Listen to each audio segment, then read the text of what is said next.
Hi friends, Christ టాక్కి స్వాగతం. Christ టాక్ని like చేసి subscribe చేసి బెల్ ఐకాన్ని యాక్టివ్ చేసుకోండి. నేను చేయబోయే ప్రతి ఒక్క వీడియో అప్డేట్స్ ద్వారా మీకు వస్తాయి. క్రైస్ట్ టాక్ వ్యూవర్స్ అందరికీ నా హృదయపూర్వకంగా వందనాలు తెలియజేస్తూ మీ అందరినీ ఛానల్లోకి ఆహ్వానిస్తున్నాను. ఈ ఛానల్ ద్వారా మనం బైబిల్ యొక్క విషయాలను తెలుసుకొని, బైబిల్ యొక్క పూర్వత్రాలు తెలుసుకొని, బైబిల్ యొక్క పరిచయాన్ని మనం బైబిల్తో పరిచయం ఏర్పరచుకొని, దానిలో ఉన్నటువంటి సారాన్ని మనం చదవడం వల్ల అది మనకి బాగా అర్థమవుతుంది. సో మనం బేసిక్స్ నుంచి వద్దాం. పరిశుద్ధ గ్రంథం యొక్క పరిచయం స్టార్టింగ్. పరిశుద్ధ గ్రంథం యొక్క పరిచయం. పరిశుద్ధ గ్రంథం అనగా మన చేతిలోనే ఉన్నటువంటి బైబిల్. ఈ బైబిల్ యొక్క పరిచయం అనే టాపిక్ని ఈ వీడియో ద్వారా మనం తెలుసుకుందాం. ఈ వీడియోని మొదటి నుంచి చివరి వరకు చూడండి. మీకు ఈ బైబిల్ మీద ఒక అవగాహన అనేది, మీ నాలెడ్జ్ అనేది ఇంప్రూవ్ అవుతుందని నేను ఖచ్చితంగా ఆశిస్తున్నాను. అలాగే మన టాపిక్లోకి వచ్చేసినట్లయితే, పరిశుద్ధ గ్రంథం అనగా బైబిల్ యొక్క పరిచయాన్ని ఈ వీడియో ద్వారా మనం తెలుసుకుందాం. బైబిల్ యొక్క పరిచయానికి ముందుగా, ఈ బైబిల్ యొక్క పరిచయం అనే టాపిక్లో ఒక 11 సబ్ టాపిక్స్ ఉన్నాయండి. ఆ 11 సబ్ టాపిక్స్ని మీకు చెప్తాను. ప్రతి ఒక్కరు దాన్ని నోట్ చేసుకోండి. వ్యూవర్స్ అందరూ దాన్ని గమనించగలరని కోరుకుంటున్నాను. అట్లాగే పరిశుద్ధ గ్రంథ పరిచయంలో ఉన్నటువంటి సబ్ టాపిక్స్ చెప్పబోతున్నాను. ప్రతి ఒక్కరు నోట్ చేసుకోండి. నెంబర్ 1, బైబిల్ యొక్క పరిచయం. నెంబర్ 2, బైబిల్ ఎవరు రాశారు. నెంబర్ 3, బైబిల్ వ్రాత ప్రతులు మనకు ఎలా లభించాయి. నెంబర్ 4, బైబిల్ అనగానేమి, బైబిల్ పదం వాడుకలోకి ఎలా వచ్చింది. నెంబర్ 5, బైబిల్ ప్రతులు లభించిన ప్రదేశములు.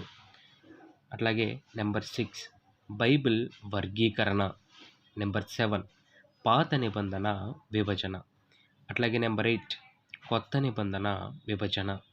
నెంబర్ 9, హిబ్రూ బైబిల్ అమరిక. నెంబర్ 10, బైబిల్ రచయితలు, వారి సామాజిక స్థితి. నెంబర్ 11, బైబిల్ సాహిత్యం, వాటి తీరులు.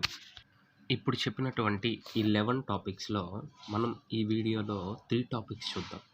ఆ టాపిక్స్ ఏంటంటే, బైబిల్ యొక్క పరిచయము, బైబిల్ ఎవరు రాశారు, బైబిల్ వ్రాతప్రతులు మనకు ఎలా లభించాయి అనేవి ఈ వీడియో ద్వారా మనం తెలుసుకుందాం. మొదటిగా ఫస్ట్ టాపిక్లోకి వచ్చేసరికి బైబిల్ పరిచయం. ఈ బైబిల్ పరిచయం దగ్గరికి రాగానే ఫస్ట్ చూడండి, రచయితలు 40 మంది బైబిల్ను రాశారు. వీళ్ళు సమాజంలో విభిన్న వర్గముల వారి చేత ఈ బైబిల్ అనేది రచించబడింది అనమాట. బైబిల్ మొత్తం రాయుటకు పట్టిన కాలము 1500 సంవత్సరములు. ఈ బైబిల్ అనేది ఆసియా, ఆఫ్రికా, ఐరోపా ఖండముల మీద వ్రాయడం జరిగింది. ఈ బైబిల్ను గ్రేటర్ దెన్ 2000 భాషలలో తర్జుమా చేయబడింది. ఇప్పటి వరకు ముద్రించిన బైబిల్ ప్రతుల సంఖ్య గ్రేటర్ దెన్ 6 బిలియన్ అన్నమాట. అలాగే బైబిల్లోని మొత్తం పుస్తకములు 66 పుస్తకములు. బైబిల్లోని మొత్తం అధ్యాయాలు 1189. బైబిల్లోని మొత్తం వచనాలు 31,084. బైబిల్లోని పాత నిబంధనను ఆదిమ హిబ్రూ భాషలో వ్రాయడం జరిగింది.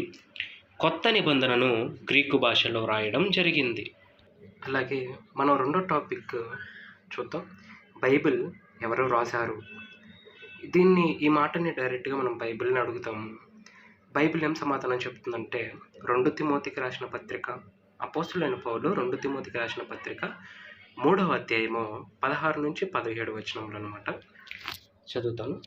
దైవజనుడు సన్నద్ధుడై ప్రతి సత్కార్యమునకు పూర్ణముగా సిద్ధపడి ఉండునట్లు దైవ ఆవేశము వలన కలిగిన ప్రతి లేఖనము ఉపదేశించుటకును, ఖండించుటకును, తప్పు దిద్దుటకును, నీతియందు శిక్ష చేయుటకును ప్రయోజనకరమై ఉన్నది. ప్రియులరా, ఇక్కడ దైవ ఆవేశం వలన ప్రతి లేఖనమును ఉపదేశిస్తున్నారంట, ఖండిస్తున్నారంట, తప్పుదిద్దుతున్నారంట. సో ఇక్కడ బైబిలు దేవుడి ద్వారా రాయబడిందని అర్థమవుతుంది. అట్లాగే మనకి ఇంకొకటి క్లారిటీగా అర్థమవ్వాలంటే 2 సమూయేలు 23వ అధ్యాయము 2వ వచనం చదువుకుందాం. యెహోవా ఆత్మ నా ద్వారా పలుకుచున్నాడు, ఆయన వాక్కు నా నోట ఉన్నది. దీన్ని బట్టి ఆలోచించినప్పుడు కూడా ఈ బైబిల్ రాసింది దేవుడి ద్వారానే రాశారని అర్థమవుతుంది. ఇంకా కొంచెం మనం క్లారిటీగా తెలుసుకోవాలి అనుకుంటే 2 పేతురు 1వ అధ్యాయము 21వ వచనం చూద్దాం. 2 పేతురు 1వ అధ్యాయము 21వ వచనం. ఏలయనగా ప్రవచనము ఎప్పుడునూ మనుషుని ఇచ్చను బట్టి కలగలేదు గాని మనుష్యులు పరిశుద్ధాత్మ వలన ప్రేరేపింపబడిన వారై దేవుని మూలముగా పలికిరి. దీన్ని బట్టి ఆలోచిస్తే ప్రవచనం అనగా వాక్యము. ఈ వాక్యం అనేది మనిషిని ఇచ్చను బట్టి కలగలేదు, మనిషి ఇష్ట ప్రకారము దీన్ని రాయలేదు. ఇది పరిశుద్ధాత్మ ప్రేరేపింపబడినదై దేవుని చేత ఈ బైబిల్ అనేది వ్రాయబడిందని అర్థమవుతుంది. సో ఇప్పుడు బైబిల్ ఎవరు రాశారు అని మనం ఆలోచించినట్లయితే బైబిల్ నందు గల మాటలు దైవ ప్రేరేపితములు కనుక అవి మనుషులు ఊహలు మాటలు కాదు.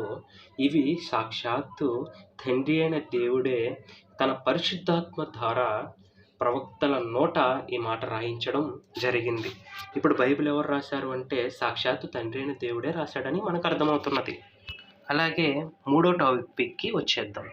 3వ టాపిక్ ఏంటంటే బైబిల్ వ్రాత ప్రతులు అనేవి పాత రోజుల్లో ఎలా రాశారు. ఇప్పుడు ఈ రోజుల్లో అయితే పెన్ను పేపర్ ఉంది కాబట్టి సరిపోయింది. ఆ రోజుల్లో వాళ్ళు ఎలా రాశారు, దేని మీద రాశారు అని ఆలోచిస్తే ప్యాపిరస్ అనేది ఒక దాని మీద రాశారు. ప్యాపిరస్ అంటే చెట్టుతో చేయబడినటువంటి పల్లచట్టి కాగితం లాగా ఉంటుంది అనమాట, చుట్టూ బెరడు. దాని మీద రాయడం జరిగింది. అట్లాగే రాతి పలకలు ఇలాంటి రాతి పలకల మీద రాయడం జరిగింది. అట్లాగే చర్మపు చుట్టలు, ఇప్పుడు ఒక జంతు చర్మపు చుట్టలు వాటి మీద రాయడం జరిగింది. అట్లాగే కోడెక్స్ అనే దాని మీద కూడా రాయడం జరిగింది. మట్టి అచ్చుల మీద కూడా రాయడం జరిగింది. అట్లాగే జంతు చర్మాల మీద కూడా ఈ బైబిల్ అనేది ఆనాటి కాలంలో ప్రవక్తలు ఈ తండ్రి అయిన దేవుని సహకారంతో పరిశుద్ధాత్మ ప్రేరణతో ఈ బైబిల్ అనేది వ్రాయడం జరిగిందనమాట.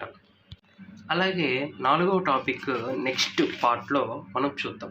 ఏంటంటే బైబిల్ అనగానేమి, దాన్ని ఎలా చదవాలి, అది వాడుకగల భాషలోకి మనకి ఎట్లా తర్జుమా చేయబడింది, అది ఎట్లా వచ్చిందనేది నెక్స్ట్ పార్ట్లో చూద్దాం. ఈ వీడియో కానీ మీకు నచ్చినట్లయితే లైక్ చేసి సబ్స్క్రైబ్ చేసి షేర్ చేయండి. అట్లాగే నాలెడ్జ్ని ఇంప్రూవ్ చేసుకోండి. ఓపికతో దేవుని మాటలు విన్నటువంటి ప్రతి నా సహోదరులకు క్రీస్తునామమున వందనాలు. Thank you for watching.